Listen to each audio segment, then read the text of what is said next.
When you think of a person with depression, what you probably see in your mind is more of a stereotype or a caricature than a realistic image. You might think of somebody laying in bed crying, binge watching shows, scrolling endlessly on social media, isolating from people, and avoiding work or school or whatever other responsibilities they have.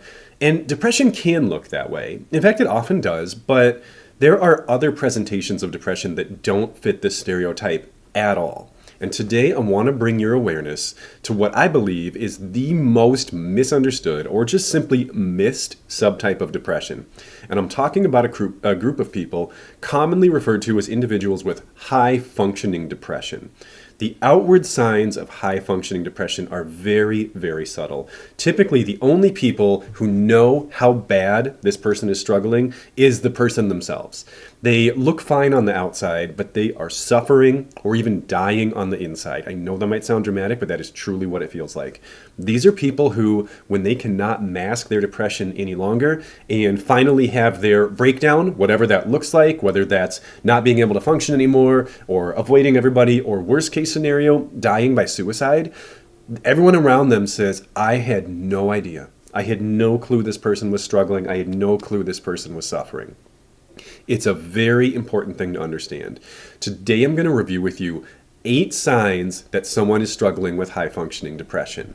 The first is that they are high achieving, but they feel very little emotion with regard to their accomplishments. So this is a person who has done a lot in life. They might have graduate degrees. They might have a lot of promotions at work. They might help a lot of people. They might make a lot of money. They might be very, very skilled at what they do, all of which makes other people look at them and think, well, that person's clearly not depressed because they are doing awesome.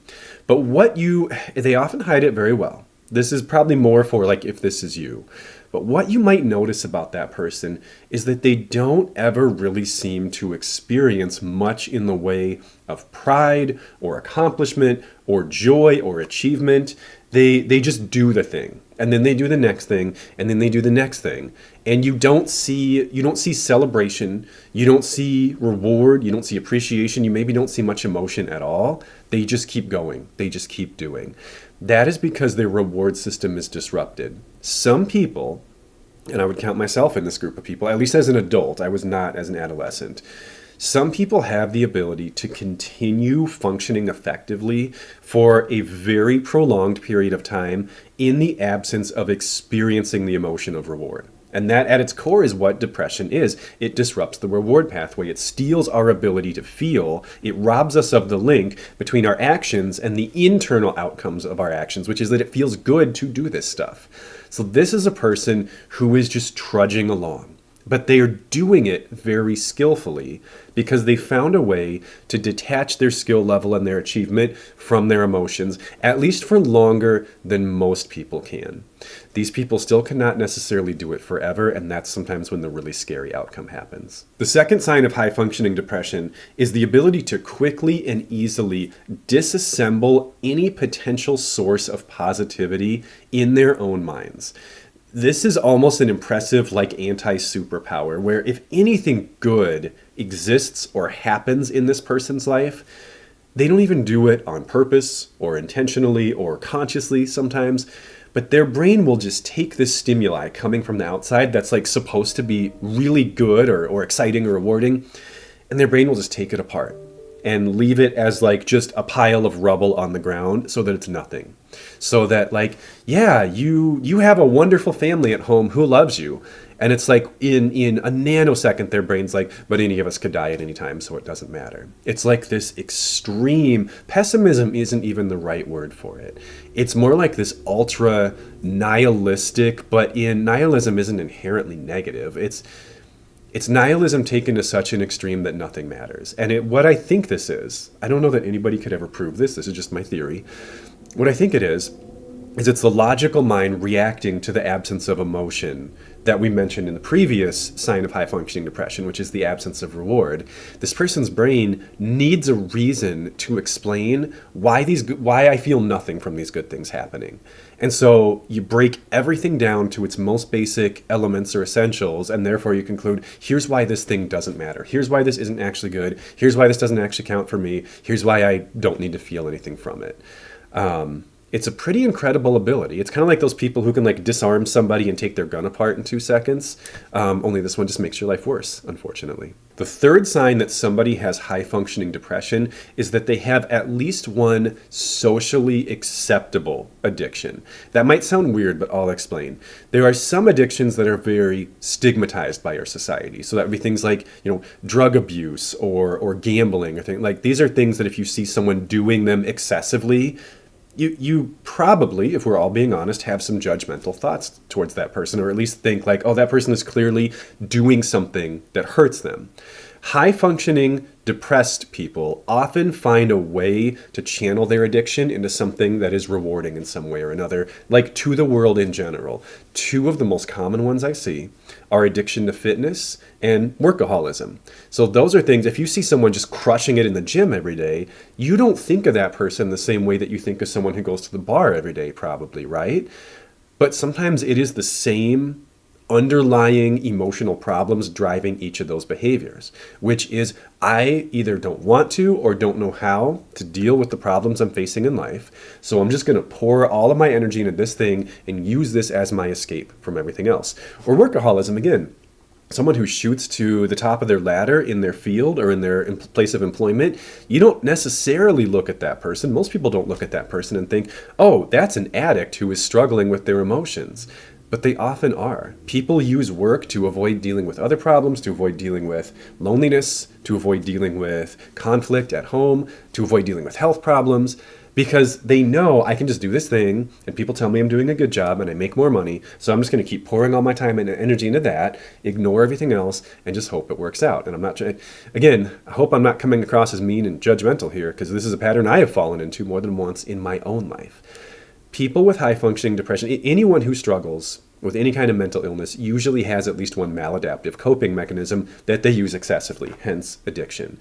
The people with high functioning depression have figured out, either on purpose or on accident, if I use this thing as my crutch, people don't get mad at me for it.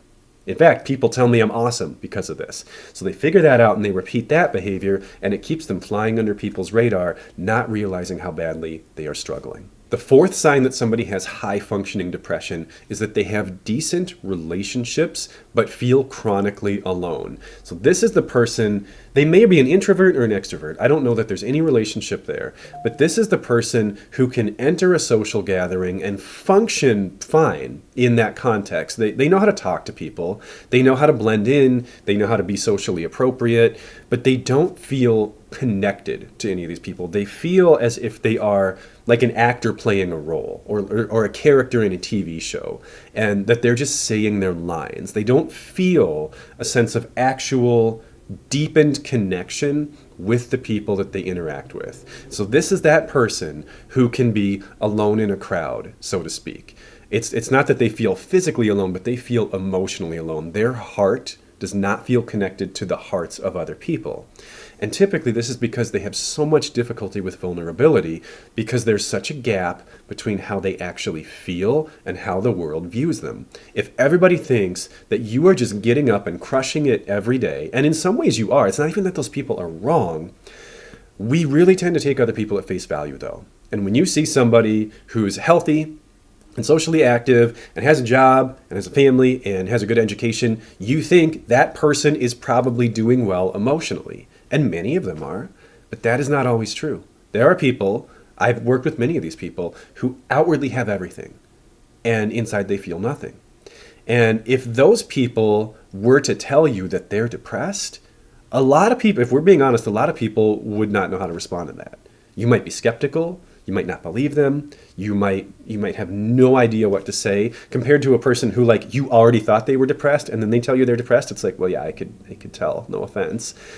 You'd be shocked if this person opened up to you. And so that's why they don't typically open up to people, because they don't think anyone will understand.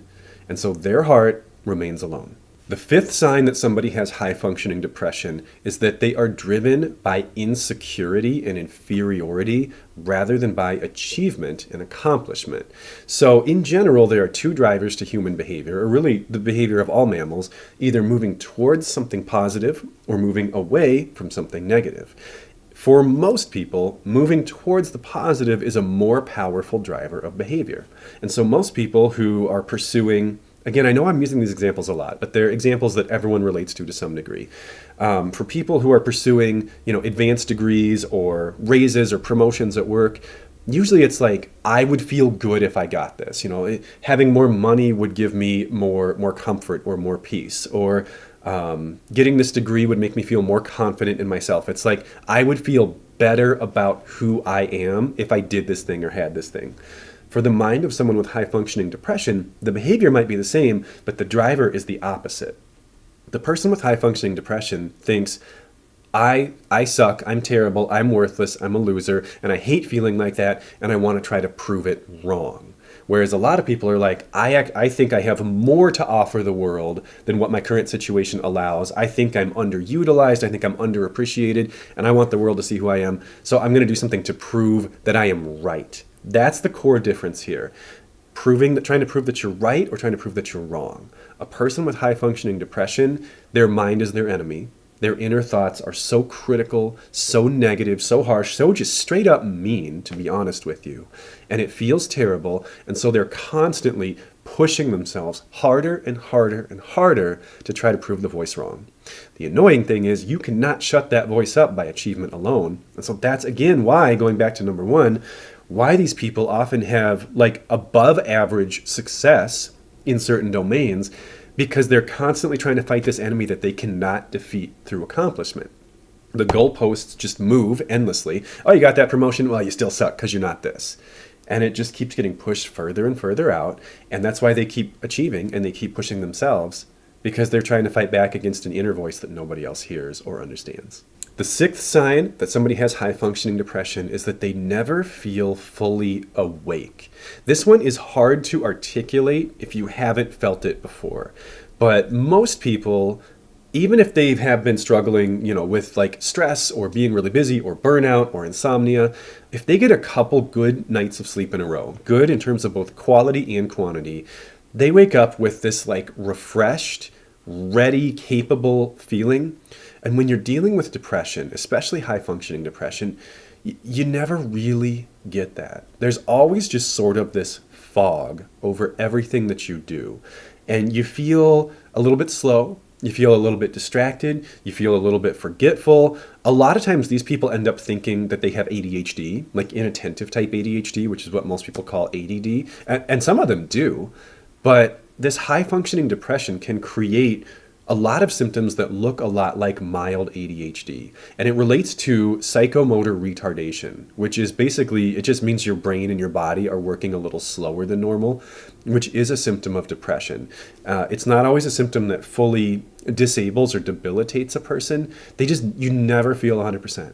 Your self-care and your daily routines could be perfect, and you just don't ever feel like you're quite all the way here. And it's enough to just drive you nuts. The seventh symptom of high functioning depression is that hobbies feel like a waste of time. A person with high functioning depression, because they don't feel a lot of positive emotion from the things that they do, they tend to give up on their hobbies completely. Because essentially the only purpose of a hobby is to feel good, right? When you aren't really capable of feeling good, you have to, you either shut down, which would not be a person with high functioning depression, or you find another fuel source to drive you. And so if I can't feel good from anything, if I don't feel joy no matter what I do, I might as well do the joyless thing that makes me money rather than the joyless thing that makes me no money. Or the joyless thing that gets me in better shape rather than the joyless thing that doesn't get me in better shape. And so when people are struggling with high functioning depression, they tend to cut out all hobbies, all interests, sometimes even socializing, and they tend to just focus on doing things that create tangible benefit to them, something measurable or something that helps other people, because that's the only reason they can see to do anything, since there is no internal sense of reward for their actions. And the eighth sign of high functioning depression is that these people take big risks and they know it. That last part is critical, because engaging in risky behaviors or making big changes to your life, that can also be a symptom of a manic episode, which may be part of bipolar disorder disorder. But when a person is engaging in risky behavior in a manic episode, they don't recognize it as risky at the time. They only have that insight later down the road.